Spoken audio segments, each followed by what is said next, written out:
Ave Maria, cheia de graça, o Senhor é convosco. Bendita sois vós entre as mulheres, e bendito é o fruto do vosso ventre, Jesus. Mãe de Deus, rogai por nós, pecadores, agora e na hora de nossa morte. Queiram sentar-se, por favor. Como salientamos no início da Santa Missa, os apóstolos disseram ao Senhor: aumenta a nossa fé.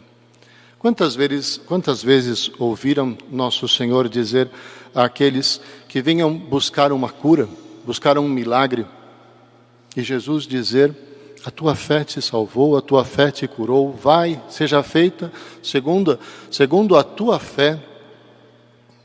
Nosso Senhor, quando é acordado na barca, a tempestade que ameaça levá-los ao fundo, e Nosso Senhor dormia no fundo da barca, e os apóstolos o acordam, e Jesus diz a eles: homens de pouca fé.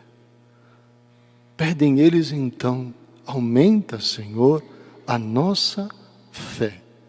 Esta jaculatória, esta oração, devíamos nós realizá-la muitas vezes, pois nos foi dada esta virtude teologal, esta virtude que nos liga a Deus, que faz com que nós creiamos em Deus sem o vermos diretamente. Esta virtude, no entanto, é dinâmica. Ela pode crescer ao infinito, pode diminuir a ponto de desaparecer. Todo o problema está em como nós cuidamos da fé que nos foi dada. Se nós a alimentamos, ela cresce. Se nós dela esquecemos, ela diminui. Dr. Plínio, o mestre de Monsenhor João, usava uma expressão muito pitoresca. Ele dizia: devemos cuidar para não salamizar a nossa fé. Do salame, aquele salame que nós vamos cortando fatias. Ele comparava a fé como se fosse um salame. Nós vamos tirando uma fatia, tirando outra fatia, tirando outra fatia. Chega um momento que sobra do salame, o barbante. E o barbante vai parar aonde? Na lata do lixo. Se nós não tomarmos cuidado, nós vamos salamizando a nossa fé. Vamos tirando fatias. E quando menos nos darmos conta, o que vai sobrar? Um barbante, ou seja, nada. No mundo em que nós vivemos, neste século, que foi dado a cada um de nós viver, sejam os que estão aqui na igreja, sejam os que nos acompanham na transmissão desta missa, uma das virtudes mais atacadas, de uma forma consciente. Muitas vezes nós pensamos que a virtude da pureza, a castidade, de fato o é em grande medida. Mas mais do que a virtude da pureza, hoje é combatida pelo demônio a virtude da fé. Por onde se tenta fazer com que os homens acreditem que a técnica, a modernidade, as máquinas, os computadores, os celulares, a internet e tantas outras coisas que a ciência, que a inteligência do homem criou, podem ser o suficiente para vivermos bem. E para que ficarmos acreditando em algo que os nossos olhos da carne não alcançam? Pois o que é a fé? Os olhos da alma. E os olhos da carne muitas vezes não alcançam certas realidades que são superiores àquelas que nós estamos vendo. Hoje, por exemplo, comemoramos a festa dos Santos Anjos. Não os vemos. Eles não estão aqui? Claro que sim. Nos cercam. Estão junto a este altar, aguardando o momento de adorarem a Nosso Senhor na hóstia consagrada. Vieram acompanhando a cada um de nós.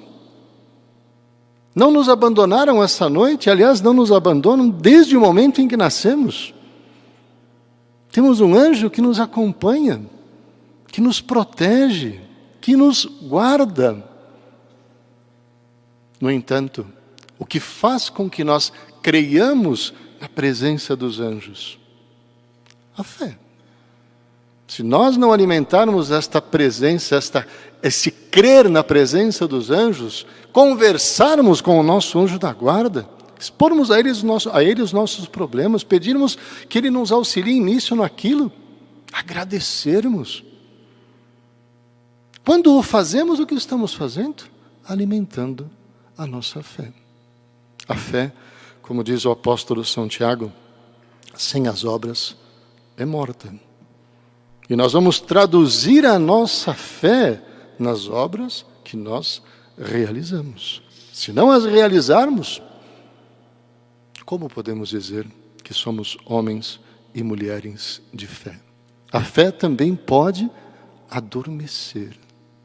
Pode ser uma fé tíbia, uma fé morna.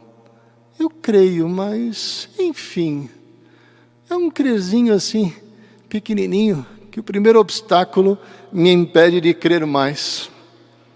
Uma fé tíbia, que faz, por exemplo, num domingo mais frio, com mais dificuldade. Esse cobertor está tão bom, eu acho que eu vou ficar por aqui. Eu creio, eu preciso ir à missa, eu sei que domingo sem missa, semana sem graça, mas enfim, fé adormecida debaixo do cobertor. Dorme a fé e o dono da fé. Vai todo mundo para debaixo do cobertor. A nossa fé deve ser uma fé ardorosa. Uma fé que nos move. Uma fé que nos faz crer no impossível, pois para Deus tudo é possível.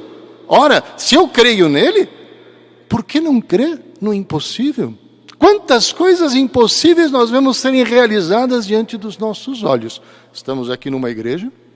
Os que nos acompanham e que não tiveram a oportunidade de visitar esta igreja, venham, ainda que moram em lugares distantes, venham conhecer fruto da fé.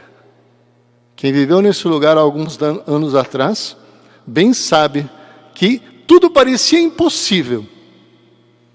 E, no entanto, nós temos esta realidade. Fruto da fé.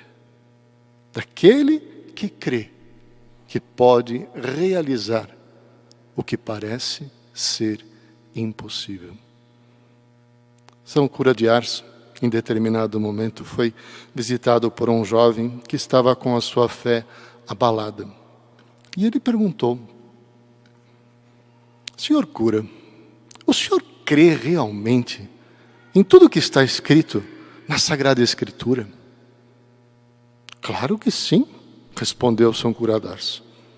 Mas o senhor crê realmente que existe uma vida eterna, uma vida depois dessa vida que nós estamos vivendo aqui? Ora, eu creio mais do que amanhã será segunda-feira. A pergunta fora feita num domingo. Eu creio mais do que o sol que vai se pôr e amanhã nascerá novamente. Aliás, chegará um dia, dizia São Cura de Ars, em que depois do domingo não haverá uma segunda-feira. Chegará um dia em que o sol vai se pôr e não nascerá mais. No entanto, ainda nesse dia, as palavras da Escritura, eu continuarei nelas crendo, porque são palavras eternas. Ora, o que faz um homem responder isto? A virtude da fé. E eu devo hoje me perguntar: como está a minha fé? É uma fé ardorosa? Adormecida? Deus me livre e guarde. Morta? Devo hoje fazer o que São Paulo aconselha a Timóteo, na segunda leitura da Santa Missa? Reaviva a chama do dom de Deus. Nós vemos por vezes uma fogueira que está apagando, aquela brasazinha.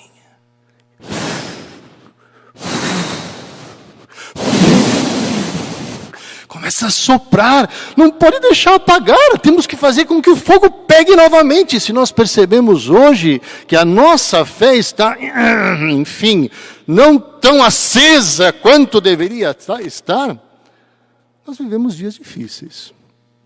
Vivemos dias difíceis. O que faz com que nós vivamos esses dias difíceis? Porque a humanidade hoje, no seu todo, não tem mais fé. Daí vem o caos que nós vemos nesse país. Daí vem as guerras.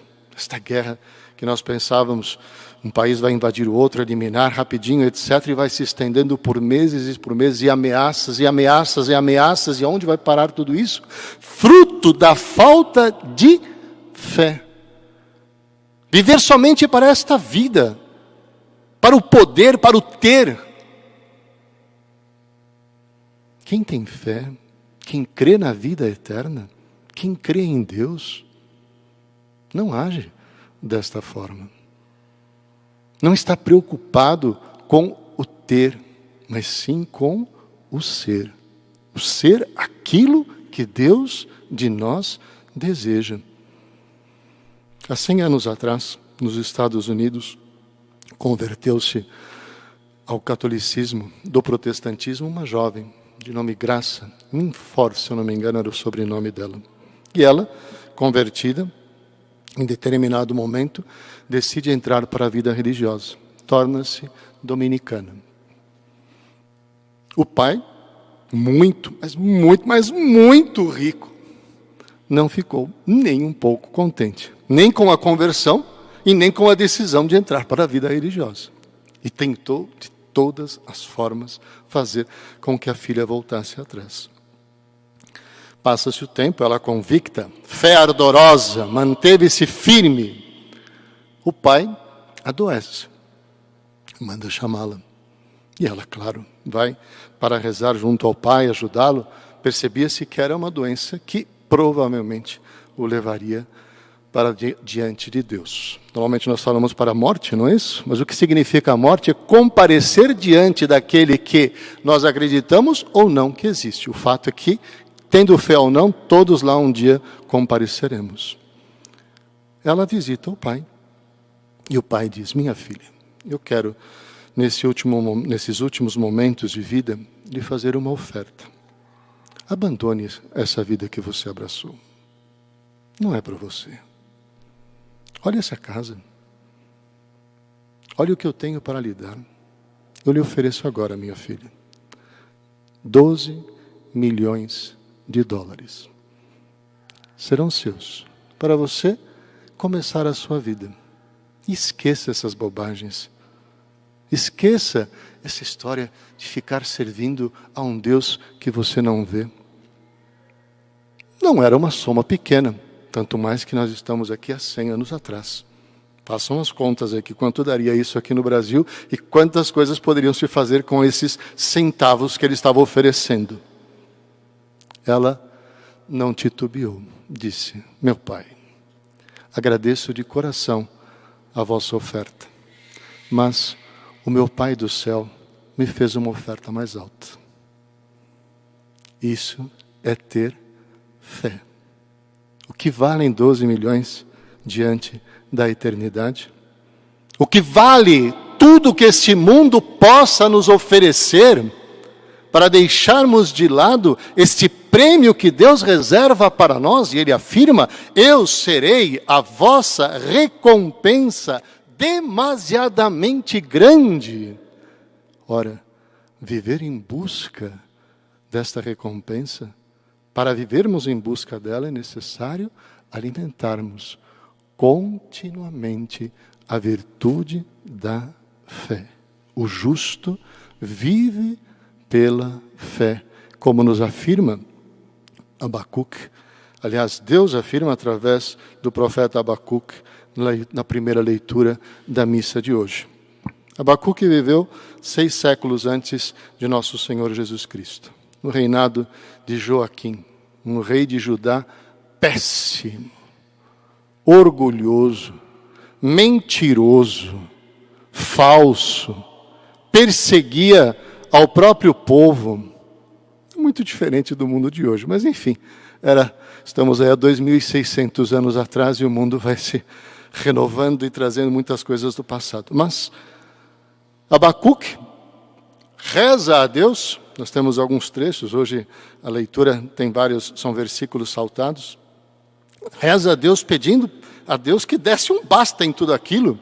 E Deus diz, não se preocupe, em breve enviarei os caldeus para invadirem a Judeia.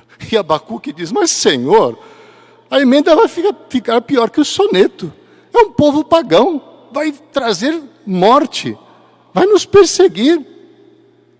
E Deus vai afirmar, quem não é correto vai morrer, mas o justo viverá por sua fé. Em todos os momentos da história, quem não é justo, por mais que tente tampar o sol com a peneira, engana-se a si mesmo. E será aquele que realmente vai morrer. Morrer no sentido aqui espiritual e da morte eterna. O justo, no entanto, vive fortalecido nesta terra e, sobretudo, vivo na vida eterna. Ou seja, receberá a recompensa como fruto da sua fé. Deus não nos pede muito, nos pede a fé do tamanho de um grãozinho de mostarda. Pequenina, é o suficiente. Peçamos que essa fé nos seja dada. Se a tivéssemos, diz Jesus, poderíeis dizer a esta amoreira, arranca-te daqui e lança-te no mar. Os apóstolos realizaram esse milagre? Não. Realizaram milagres maiores. Moveram muito mais do que uma amoreira. Moveram a própria vontade. Daqueles que ali estavam, um seria o traidor. Não viveu aquilo que Jesus quis. Os demais, com exceção de São João Evangelista, todos seriam martirizados. Moveram a sua vontade a testemunhar com a própria vida. Eu creio, eu vi Jesus ressuscitado e ensino a sua doutrina. Viveram com ardor a sua fé. Como hoje, também nós devemos vivê-la. E se por bondade de Deus grandes coisas realizarmos como fruto da nossa fé, no final poderemos dizer, Senhor, sou um servo inútil. Não fiz a não ser aquilo que deveria ter feito. Quem pode dizer dessa forma? Dizer isso somente aquele que vive da fé, pois sabe que o homem, a mulher, somos meros instrumentos. O que Deus quer que nós deixemos a Ele agir através de cada um de nós. Que nossa fé seja aumentada, que Deus possa agir e nós não coloquemos obstáculos à sua ação. Louvado seja nosso Senhor Jesus Cristo.